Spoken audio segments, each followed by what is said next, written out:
Então, irmãos, vamos orar ao Senhor, pedir a Ele o direcionamento, né, de todas as ações, né, tudo que vamos fazer aqui nessa noite, amém? Senhor, obrigado, ó Pai, por essa oportunidade que nós temos, Senhor, de estarmos aqui, ó Deus, para aprendermos mais um pouco, ó Deus, da Tua Palavra. Senhor, abre-nos a porta do entendimento da Tua Palavra. Senhor, ministra aos nossos corações, Senhor. Ó Deus, toma a vida dos Teus filhos, Senhor, que estão aqui, Senhor, os que vão ouvir, Senhor, ó Deus, esse áudio, ó Pai, esse vídeo. Deus, que o Teu nome seja glorificado em tudo. Pai, nós te louvamos, nós te agradecemos em nome de Jesus. Amém e amém. Bênção de Deus. Então, vamos aqui começar apresentando nossa cronologia, né, irmãos? A gente viu na aula passada que a cronologia aqui do Império Medo-Persa, não é? Dá conta aí de 3 regressos, não é? Que o povo de Deus, o povo de Israel, o povo de Judá, não é? Eles retornam para Israel. Então, para a terra que Deus havia prometido. Então, vejam, tem 3 regressos, assim como também houve 3 levas, não é? Durante o Império Babilônico. Então, o primeiro regresso se dá logo no primeiro ano, um dos primeiros atos aí de Ciro. Segundo, ele vai liberar os judeus para que retornem para sua terra. A gente comentou na aula passada que, assim, não obstante ser um número até expressivo, a gente olha assim, 42 mil, né? 42 mil. Só que, na verdade, esses 42 mil, em comparação com aqueles que foram para a Babilônia, levados ao cativeiro, e levando-se em conta que passaram-se aí 70 anos, é um número bem pequeno diante daquilo que poderia se ter aquela população na Babilônia naqueles tempos. Então, Ciro é ovacionado, Ciro é recebido na Babilônia com honras aí de libertador, né? Um libertador daquelas nações. E de fato, assim, o Império Medo-Persa ele vai se caracterizar com essa característica de libertar, não é? de dar o suporte para que aqueles moradores ali da Babilônia regressassem para a sua terra de origem. Então foi uma mudança aí de paradigma, né? Uma mudança que permitiu que eles pudessem retornar para a sua terra de origem. Tá? Aí temos aí as obras do templo que vão ser reiniciadas, a reconstrução do templo, a reconstrução dos muros, muita obra sendo feita ali e impulsionada aí pelo ministério profético, principalmente aí do ministério profético de Ageu, Zacarias e Malaquias. Joel e Obadias vão ser profetas em que vão anunciar um juízo, haverá ali um momento de profecia, mas assim, especificamente para aquele momento em que eles estão vivendo, vocês vão perceber, a gente vai colocar aqui, tanto 3 profetas contemporâneos, né, que exerceram o seu ministério profético para aquele momento. Então você tem aí o profeta Ageu, o profeta Malaquias e o profeta Ageu, Zacarias e Malaquias na sequência. E só que a gente tem também 3 livros históricos que vão relatar o período que envolve aí esse período aí do Império Medo-Persa, que a gente vai ver agora no próximo slide, tá? Então isso aqui a gente já está dando só uma pincelada porque a gente viu na aula passada. Bom, vou avançar aqui, ó. Então quais são esses livros aqui? Eu vou passar todos eles para que vocês possam acompanhar, né? Então temos aí os 6 livros. E aí na cronologia deles, né? Então a gente teria assim Primeiro, Ageu, não é? Isso aí em ordem cronológica. Tem até uma Bíblia, né, em ordem cronológica, que eu ainda não tenho. Se vocês quiserem me dar uma de presente, fica à vontade. Aceito. Mas é muito boa. Eu pude folhear ela, né? Peguei com meu pai. E eu vi assim, é sensacional, né? A, a forma, né? Como se é posta ali. Então, assim, a Bíblia, ela foi agrupada. A gente já passou por essa matéria IEB, não é? Introdução ao Estudo da Bíblia. A gente viu que houve o quê? Um agrupamento de assuntos e não em ordem cronológica. Então aí a gente tem alguns livros aqui agora que estão na ordem cronológica. Então a gente tem Ageu, que começa as profecias despertando o povo para que viesse a reconstruir uma casa. Ele faz um confrontamento, não é? Vocês estão em casas abastecidas, mas a casa do Senhor está abandonada.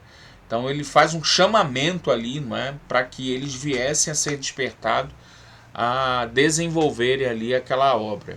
Então Zacarias também é utilizado.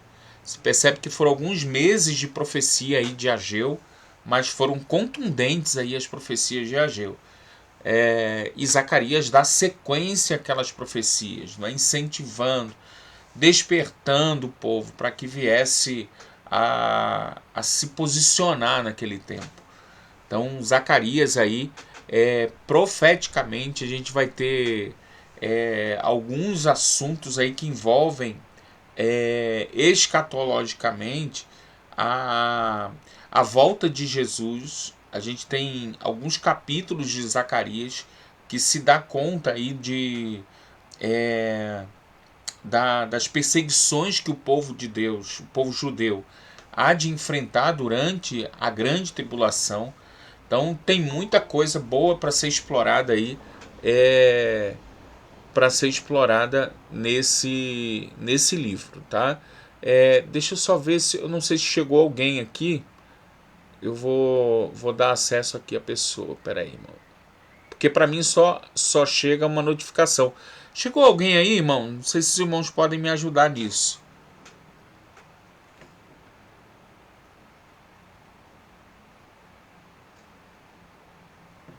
Alô? Bom, vou dar uma chegada lá. Foi. Malucimara, que bênção! Poder ter a irmã com a gente aí.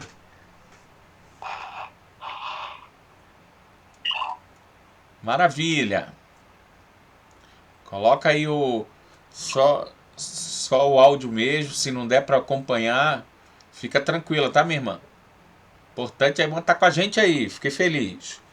Bom, então a gente tem aqui, dentro da ordem cronológica,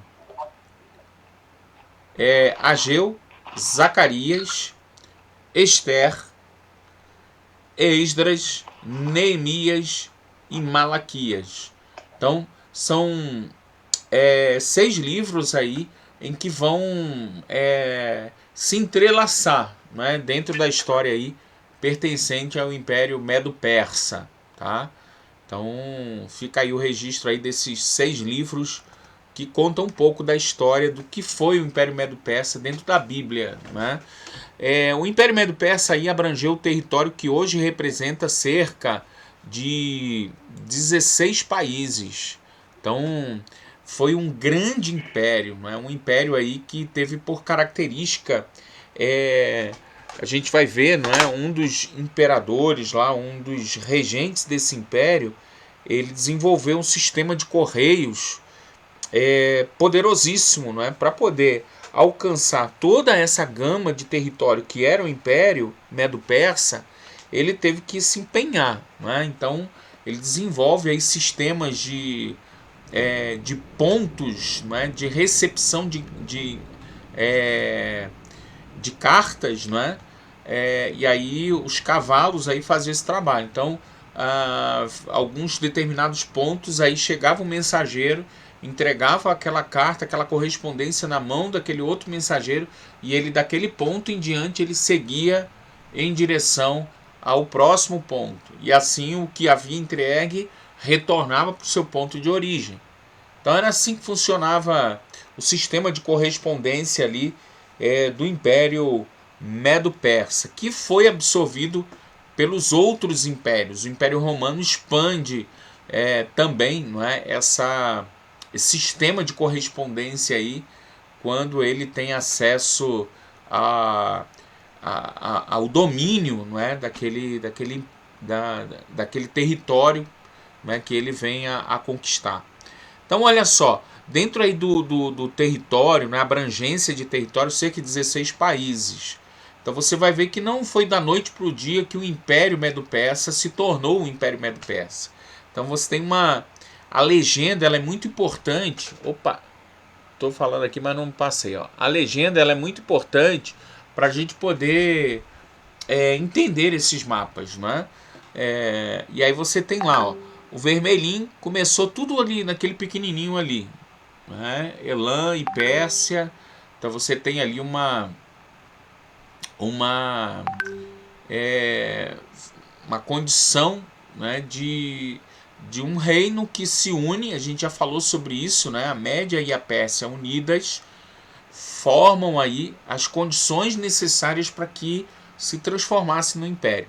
Logo em seguida, aí você tem a expansão pelo próprio Ciro, né, que vai desempenhar, né, várias conquistas ao longo do seu reinado.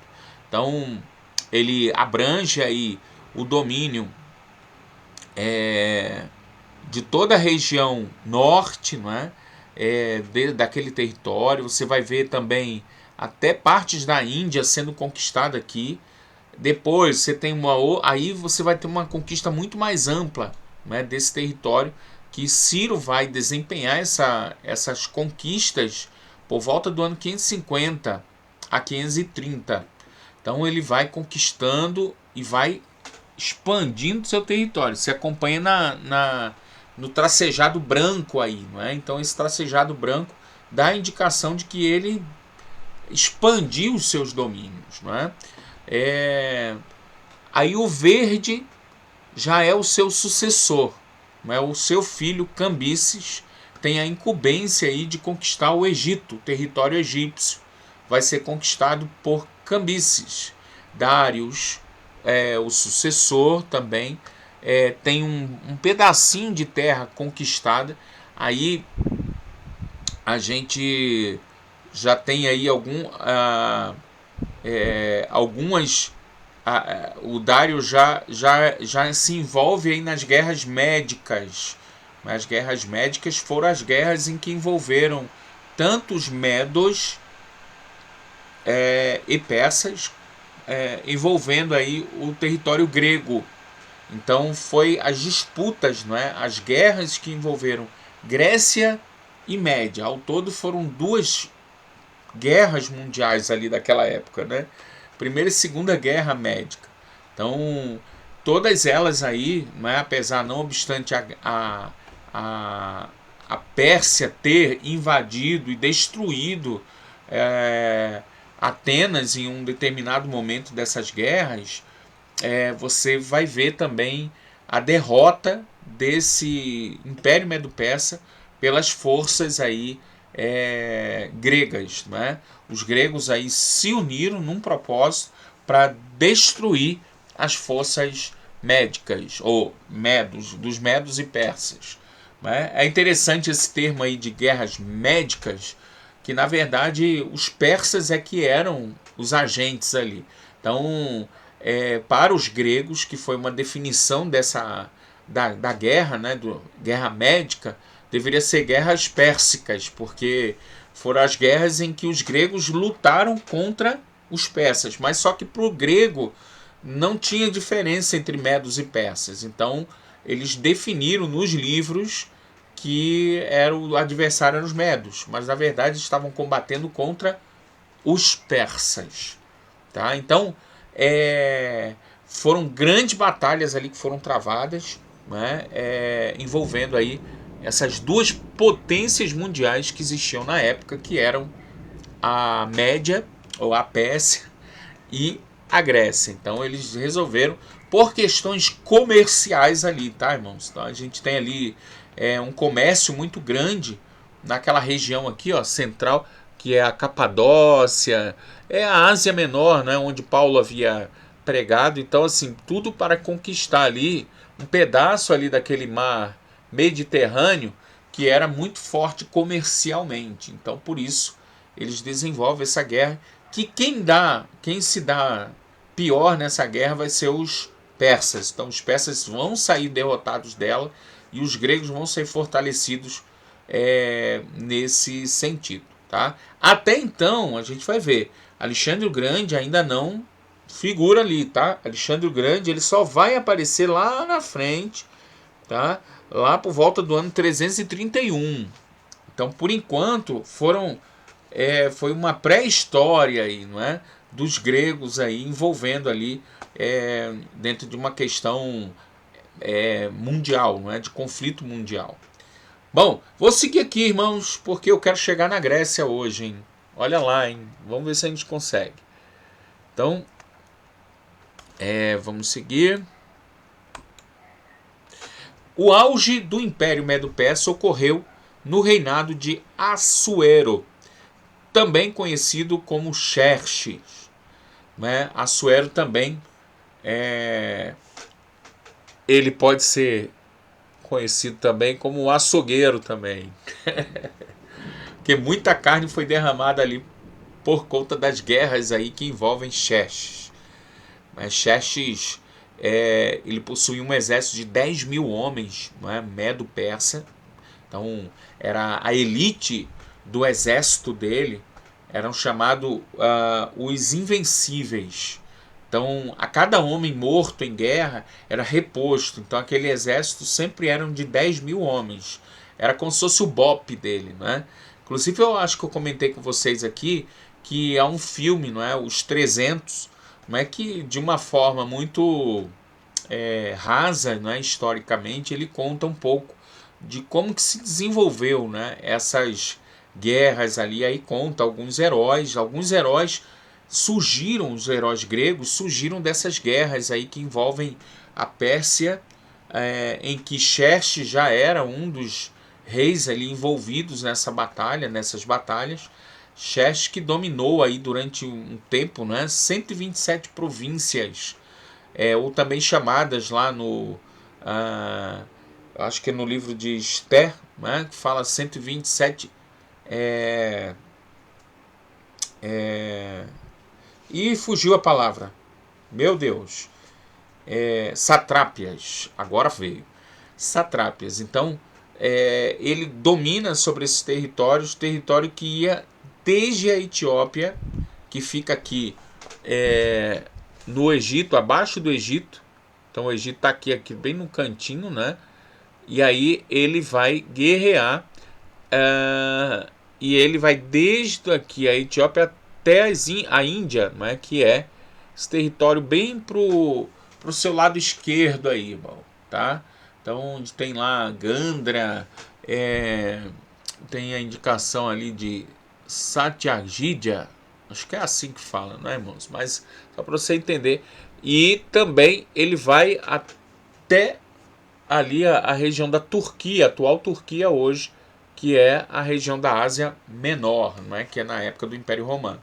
Então foi durante aí o reinado de Esther, no capítulo 1, que possivelmente o pano de fundo histórico para aquela festividade, para aquele banquete que estava sendo servido lá no capítulo 1, possivelmente eram comemorações de alguma vitória, né, que houve ali por parte de Xerxes, e o preparo para novas batalhas ali para enfrentar os gregos, que, volto a dizer, depois de todas essas guerras que duraram cerca de 50 anos, não é, de agressões, de tensões, foram 50 anos aí dessas guerras, e que a Média e a Pérsia se tornaram aí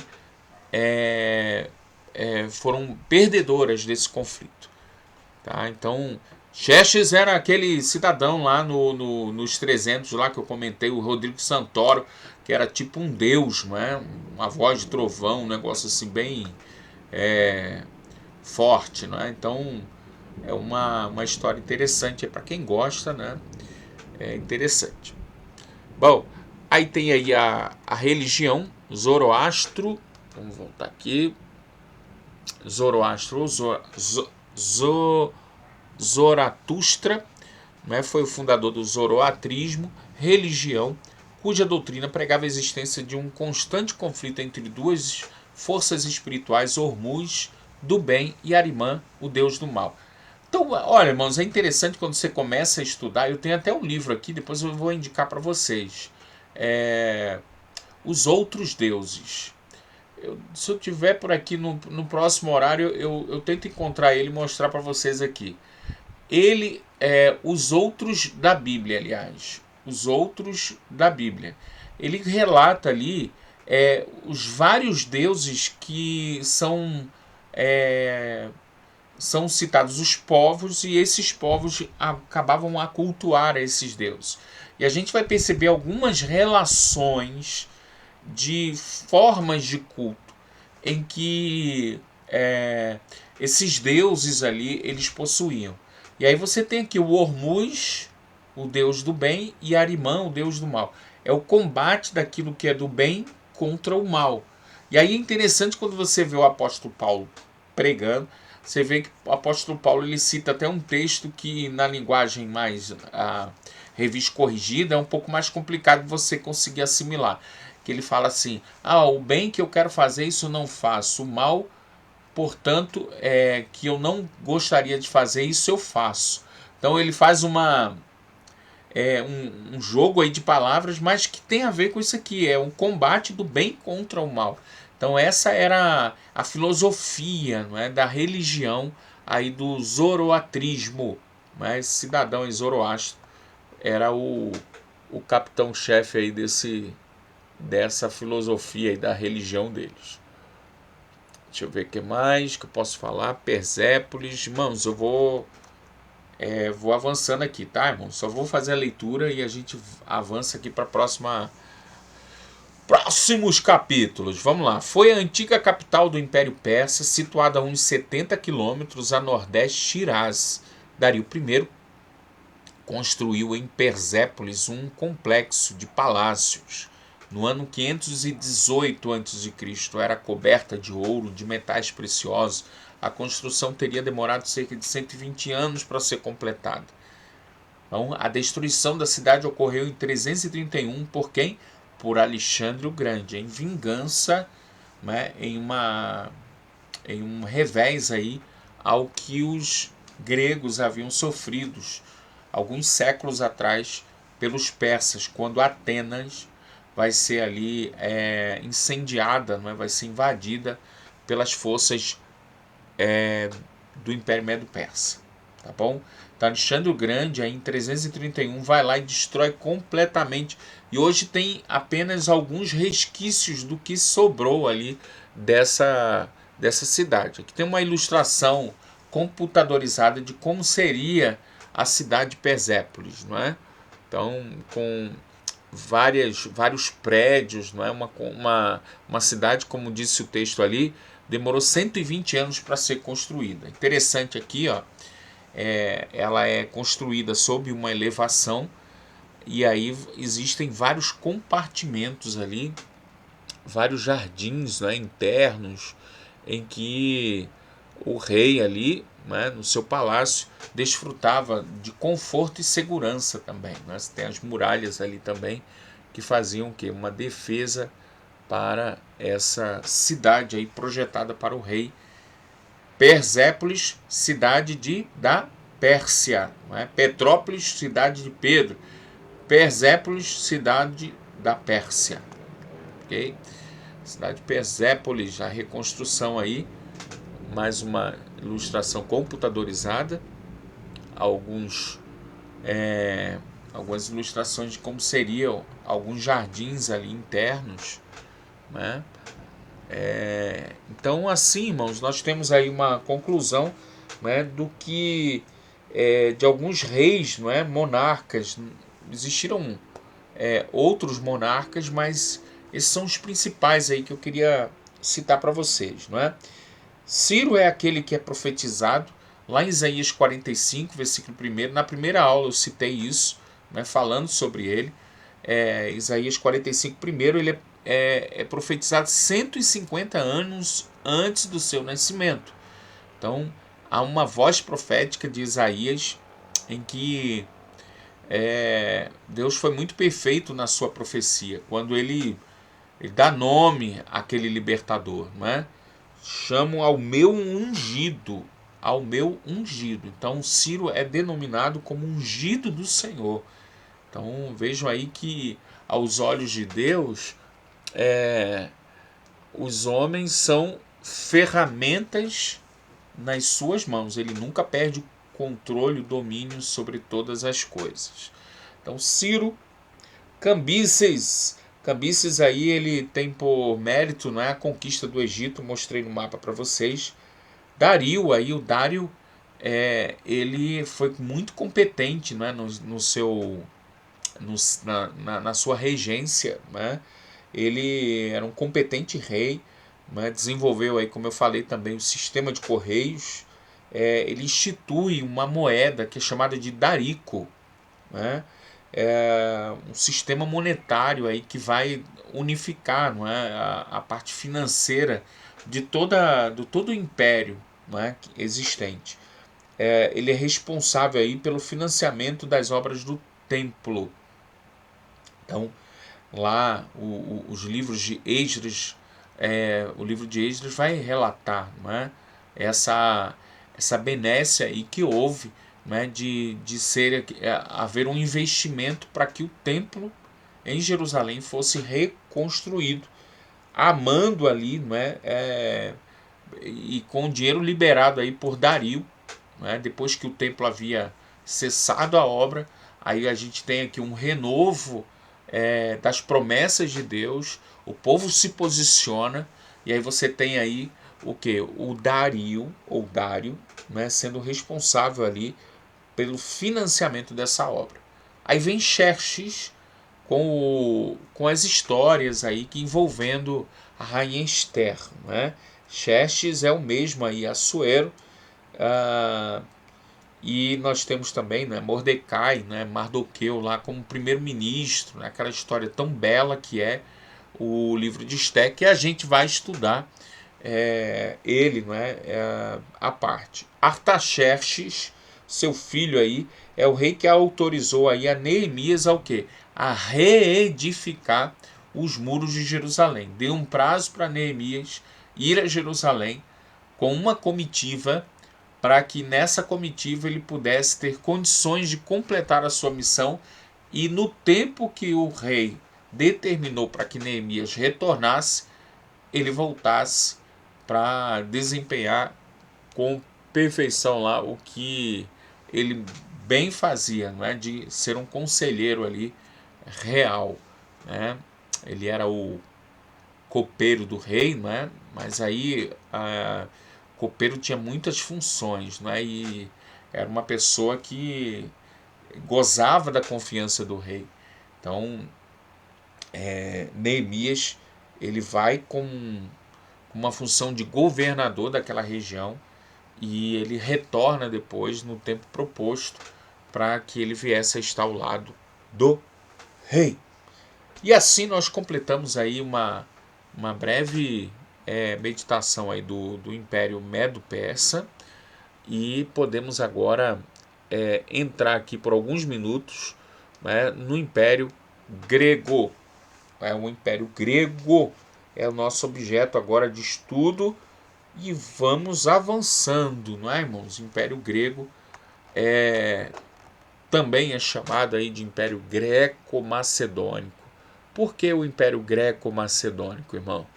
Porque, na verdade, o próprio Alexandre o Grande, ele não era grego, ele era macedônico. Então a Macedônia ficava na parte norte da Grécia. Então a gente vai ver depois nos mapas aqui, vai ficar muito definido. Mas aquela região toda ali é, é uma região em que era desenvolvido o sistema de polis. Então, o que era a polis? A polis era cada cidade tinha liberdade. Era como se assim, imagine que se vamos colocar aqui no estado do Rio de Janeiro, né? Se ah, o Petropolitano fosse visitar Areal, ele seria considerado um estrangeiro ali. Então, mesmo estando dentro de uma mesma região, eram considerados como se fossem povos independentes. E, portanto, todos eles tinham as suas leis, tinham seus exércitos, tinham seus costumes, mas eram separados. E aí, por vezes, haviam guerras entre eles. Então você tem Esparta, por exemplo, que guerreou por muito tempo com Atenas. Então havia rixas entre algumas cidades ali. Até que surge Filipe II, não é? O pai de Alexandre o Grande, e torna possível uma unificação entre todas essas polis quando ele estabelece um inimigo em comum, que era o Império Medo-Persa. E também, né, ao colocar como alvo o Império Medo-Persa, como prêmio por essa união, os despojos de guerra seriam divididos entre eles. Então você tem aí algo interessante, não é, para a gente poder destacar. Então, não somente você tem a união por um inimigo comum, não somente pelo dinheiro, pelos recursos, havia também algo intrínseco ao grego, que era conhecer e desbravar novas terras. Terras essas em que, para os gregos, eram muito limitadas as suas terras. Há uma estatística, não é, que o território, a gente vai falar mais para frente, mas eu já vou dar um, um spoiler aqui, não é, que 80% das terras gregas, elas se constituem de fendas e montanhas. E aí você tem um território muito duro, né? Muito difícil. E aí, quando eles têm a oportunidade de entrar em um território em que vão ver planícies, em que vão ver novos lugares, então despertou um desejo, uma unidade para que eles viessem a empreender com essa guerra. E tem mais uma coisa aí muito importante que encorajou ainda mais Alexandre o Grande, foi um fator decisivo que eu vou falar mais para frente, tá? Em que foi a cereja no bolo da coragem aí de Alexandre o Grande de empreender uma campanha contra o exército, temido exército persa. Os gregos aí deixaram um legado para a humanidade de democracia,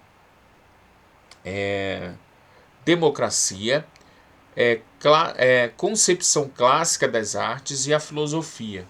Então a democracia, tão vilipendiada, não é, tão atacada, irmãos, né, nos dias que a gente vive,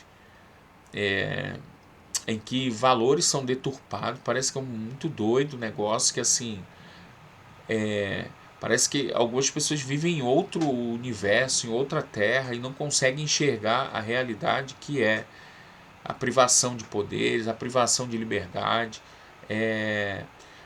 Há uma privação desse conceito que foi a democracia na época, né, dos gregos, que foram os que iniciaram esse projeto, né, esse sistema de governança. Democracia, parece que o demônio regendo. Hoje, hoje é bem típico, né? Parece mesmo que não é o povo dominando, mas é o demônio mesmo. Então, demo vem de povo. Então a culpa é deles, então, né? Tem culpa do cartório, viu, ô Luiz? Então a democracia, mas no sentido originário, né, democracia era o povo votando, o povo deliberando. Ah, eu quero construir uma ponte. Eles se reuniam numa região e quem estivesse presente ia ser feita uma votação e ali ele definiria, ó, pode sim. Aí aquela demanda passaria para o governador, para o regente, e assim ele executava de acordo com a vontade que o povo estabeleceu. Ele não poderia tomar nenhuma ação em seu próprio nome. A democracia, irmãos, era para funcionar assim, né? Porque diz assim que todo poder emana do povo e dos seus representantes, escolhidos por ele. Só que assim, os representantes escolhidos pelo povo, na verdade, não fazem aquilo que o povo quer, aquilo que o povo pede nas ruas. Então você vê que assim há uma quebra desse princípio de democracia, né? Quando na verdade alguns outros interesses espúrios aí, né? Interesses obscuros regem aí essa nova democracia, não é, que se estabeleceu nos últimos anos.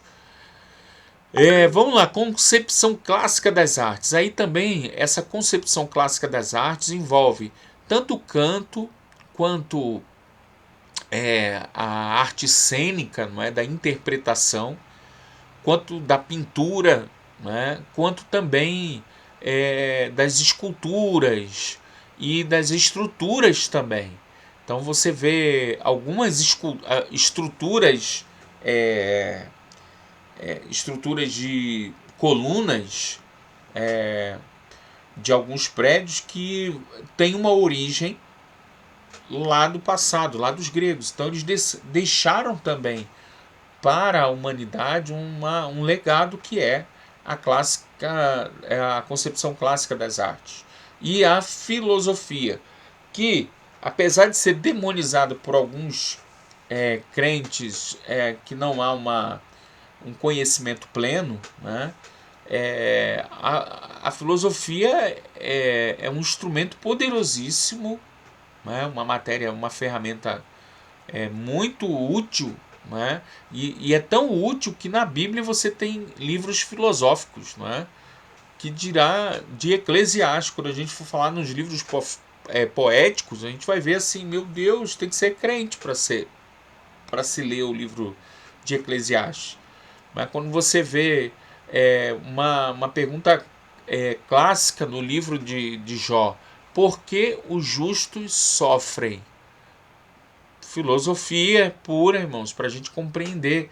E filosofia, na verdade, é o que? Amigo do saber. Então, a definição para filosofia é isso, amigo do saber. Então, ele vai auxiliar na compreensão de um entendimento muito mais amplo do que simplesmente uma própria definição que alguém vai dar. Então, a filosofia foi muito desenvolvida, questionamentos, não é? Silogismos, né, que são desenvolvimento de ideias sobre outras ideias, e aí eles vão cavucando, cavucando, cavucando, e às vezes saem em algum lugar, às vezes não. E aí a gente vai ver que Paulo ele vai se aproveitar, né, sobre essas características aí do Império Grego. Vamos avançar aqui para o próximo slide.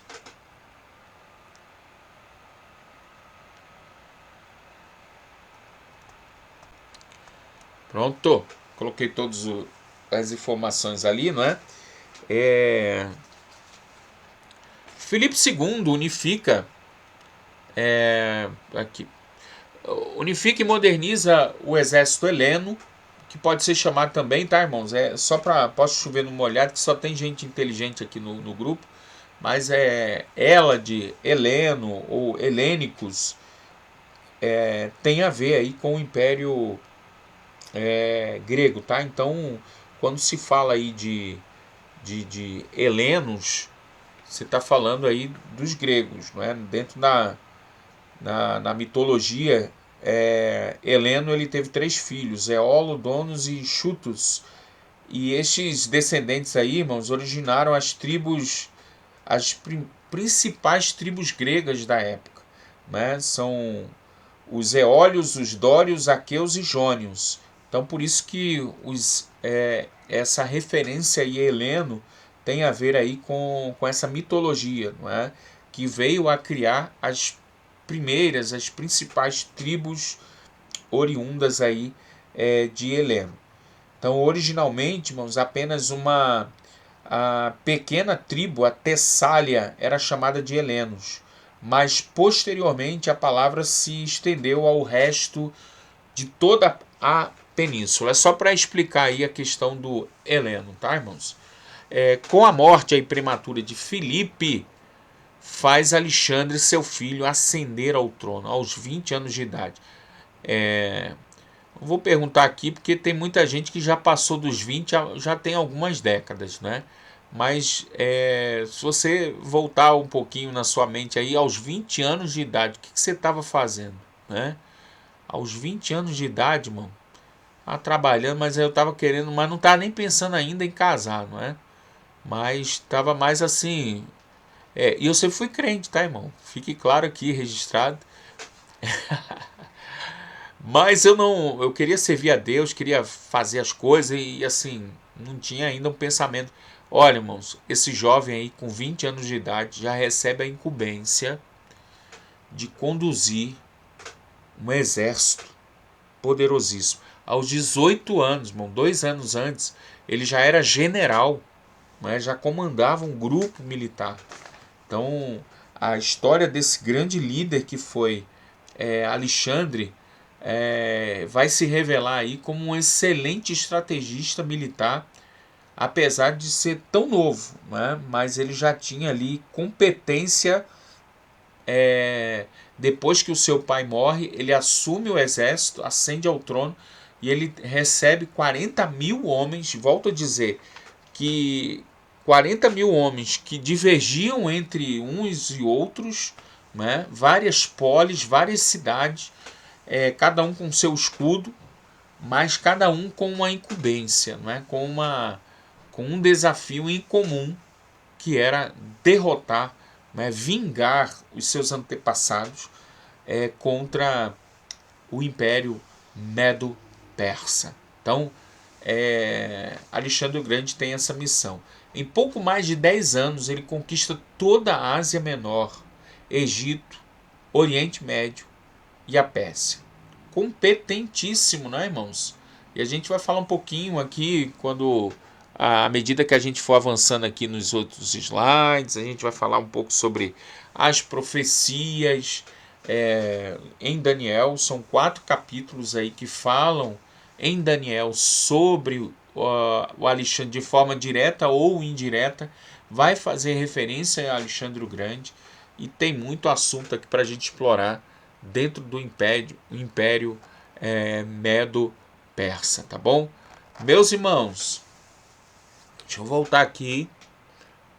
A gente vai fazer aquela pausa, tá? E a gente vai retornar. Eu vou propor para vocês assim, a gente volte com esse mesmo slide ou com esse mesmo link. Vamos ver se vai funcionar, né? Se não funcionar, a gente vê aqui, tá, irmãos? Eu acho que vamos tentar ver se ele volta. Acho que da última vez a gente tentou, deu certo, né?